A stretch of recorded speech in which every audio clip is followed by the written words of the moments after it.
Bueno, un enorme retraso histórico para el país está en juego, porque la Revolución Ciudadana ha significado no solamente la modernización del país en términos de que las ideas de esta revolución se han centrado en el cambio como posibilidad permanente en la sociedad, pero también, además de eso, ha significado el reparto de la riqueza por la vía fiscal.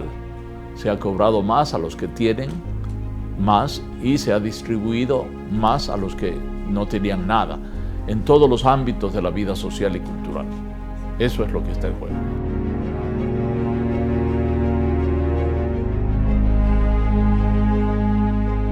Yo pienso que sí, porque ha sido una política de 10 años y esa propuesta ha sido reelecta 3 veces. Además de haber recibido el 80% en un referéndum o consulta popular en la ratificación de la Carta Magna, de la nueva Constitución del 2008. De tal manera que hay muestras fehacientes de que el pueblo ecuatoriano se manifestó para aceptar lo que significa la Revolución Ciudadana.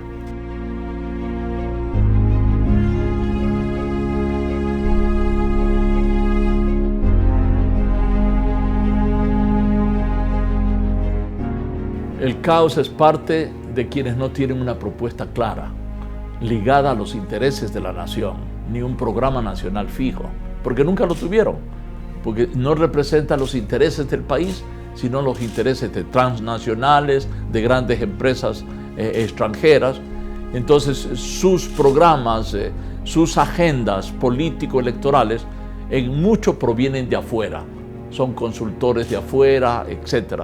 Entonces eso es absolutamente explicable en términos de lo que le estoy planteando. Mientras la Revolución Ciudadana tuvo un programa nacional, un plan nacional, las otras 7 candidaturas, más o menos, sobre todo las 4 de mayor oposición, ¿sí?, que son muy ligadas a la banca, etc. Porque hay candidaturas que son residuales porque también en el electorado que se maneja con un sistema multipartidista, hay partidos que tienen asientos regionales o que tienen intereses corporativos legítimos, por cierto, pero que son muy pequeños. Entonces hay partidos que tienen el 0.5, el 2% y etcétera, que no van a contar en estas elecciones. Entonces esa es la razón por la cual la oposición no tiene programa. Entonces lo único que puede hacer es tomar el programa del Fondo Monetario Internacional, del Banco Mundial, hablar de la privatización y un programa demagogo de crear 10.000 empleos, 100.000 empleos, 1 millón de empleos. Un candidato dice que va a crear 1 millón de empleos. No tiene idea lo que significa eso en una población de 13 millones de ecuatorianos. Crear 1 millón de empleos significaría crear 1.500.000 viviendas en 4 años. ¿Sí? Y eso no lo han hecho nunca, como aquí en Venezuela lo han hecho.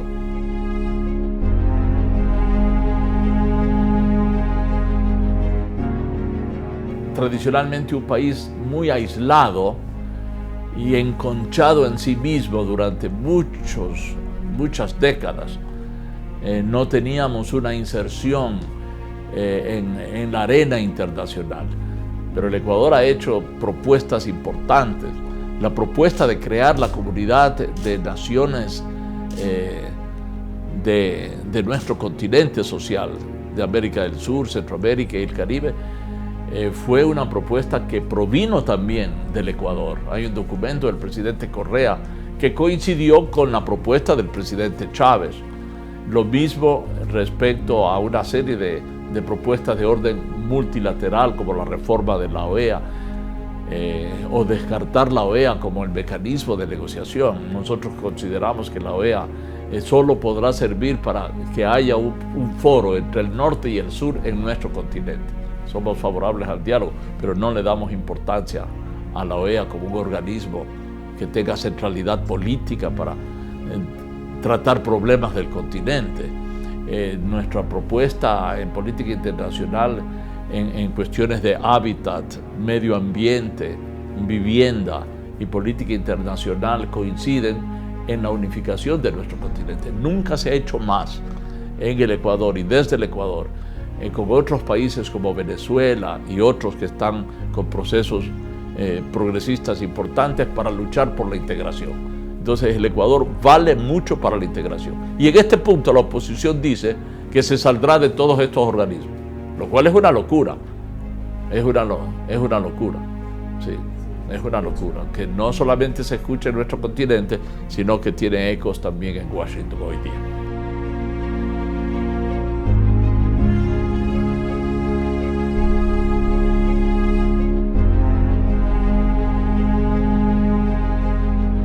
El desarrollo hoy día no es posible sin integración, sin complementariedad, sin proyectos juntos, porque no todo el mundo puede jugar a la autarquía económica. Ese proyecto ya fracasó en países que, como Rumanía de Ceausescu, lo hicieron suyo. Eso fue un desastre. Él pensaba que podía fabricar desde aviones hasta alfileres, y ese proyecto simplemente no es viable. En el mundo hay complementariedades. Si alguien al lado, el vecino, puede hacer mejor un tipo de maquinarias, que lo haga y yo le compro. Y nosotros le vendemos lo que mejor podemos hacer, más barato y mejor.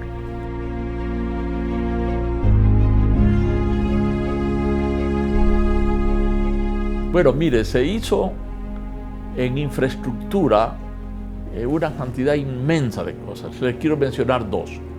Se le dotó al Ecuador de una infraestructura de producción de electricidad por hidropoder, 8 centrales hidroeléctricas, que convirtió el país en autosuficiente. Hoy en día, este año, el año pasado, ya fuimos 100% autosuficientes en energía para tener un plus que vendemos a Perú y a Colombia. ¿Sí? Un país, nuestro país no es pequeño, como muchos ecuatorianos lo dicen.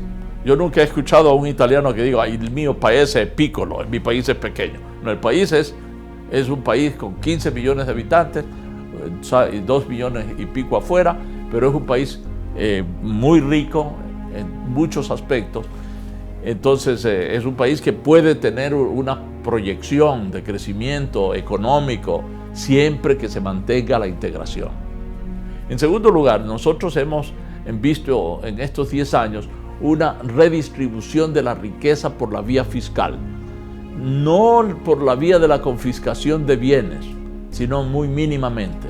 Sí, esta otra segunda vía es posible también, quitar para dar, pero hemos preferido repartir lo que hemos acumulado haciendo justicia redistributiva por la vía fiscal. ¿Para qué? Para salud, para educación, para becas, para hospitales, para nuevas innovaciones tecnológicas en el país, etc. Nosotros tenemos, por ejemplo, un fomento al comercio por la vía de la construcción de grandes carreteras que antes no había en el Ecuador, y también conectando Perú con Colombia. Entonces el Ecuador se ha modificado muchísimo y estamos, por ejemplo, integrando nuevos rubros en la economía como el turismo. El turismo en el Ecuador era un país poco visitado. Ahora tenemos más de 1.300.000 turistas. Hace 10 años teníamos 300.000 turistas. ¿Sí? Hay áreas en el Ecuador como Galápagos, todo Galápagos, que es una provincia, es un área protegida. Ahí hay un límite para visitarla. No la pueden visitar más de 40.000 personas al año, por la carga ecológica que significa poner a 80.000 niños más correteando con las tortugas y las iguanas y las focas. Eso es imposible, porque se quieren montar en las tortugas, montar en las iguanas, y sería un desastre ecológico. Pero el resto del país está abierto para las visitas.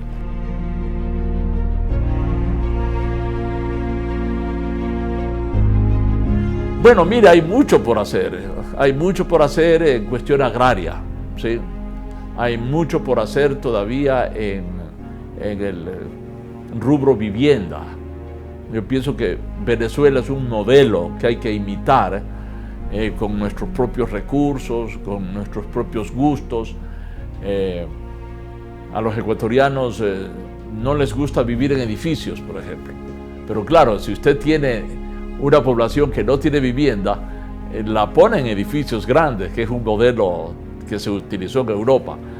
Pero en fin, lo de Venezuela es algo formidable, haber dado más de 1.440.000 viviendas a gente que no tiene vivienda, es una cosa que hay que imitar. Y nosotros estamos retrasados en eso, hay que avanzar en eso. Pero la oposición, ¿qué le dice a eso? No hay por qué dar vivienda, que cada uno resuelva su problema. Es decir, el individualismo prima. Entonces, y también en política internacional, indudablemente nosotros tenemos que seguir luchando por una mayor integración. Se acaba de conformar el Banco del Sur, aquí en Caracas, ya con accionariados de algunos países. Se nombró al presidente del banco, que es un uruguayo, y el primer proyecto de ese banco es un tren rápido que conecte Venezuela con el cono sur, ¿sí? Y por lo tanto ese es un gran proyecto. Eso falta por hacer, como tantas otras cosas.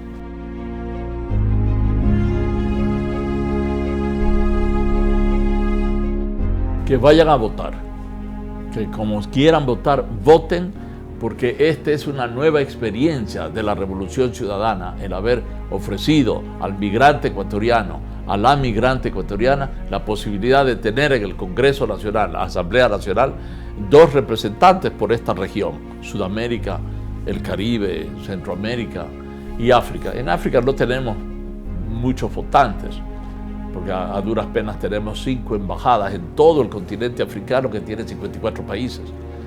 Pero aquí nosotros tenemos en 6 países centroamericanos, tenemos embajada, y en Centroamérica hay 7 países, solamente uno no tenemos. Entonces, que vayan a votar para que esta experiencia los acerque más a las necesidades del país.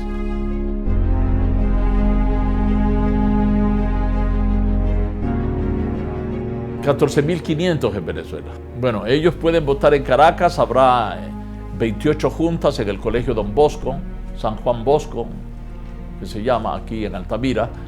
En Valencia hay 8 mesas y en Mérida hay una mesa. Tenemos un consulado en Maracaibo, pero no se ha convertido en junta, es un consulado honorario. Entonces el Consejo Nacional Electoral no permite que ahí haya una junta electoral.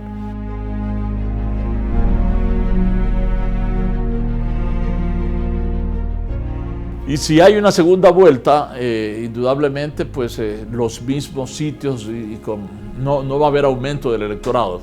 Las elecciones están regidas desde el Consejo Nacional Electoral, y la cónsul de Caracas, que acaba de ser renovada, ahora es Tania Barahona, la cónsul, ella es la máxima autoridad electoral en este proceso, no el embajador.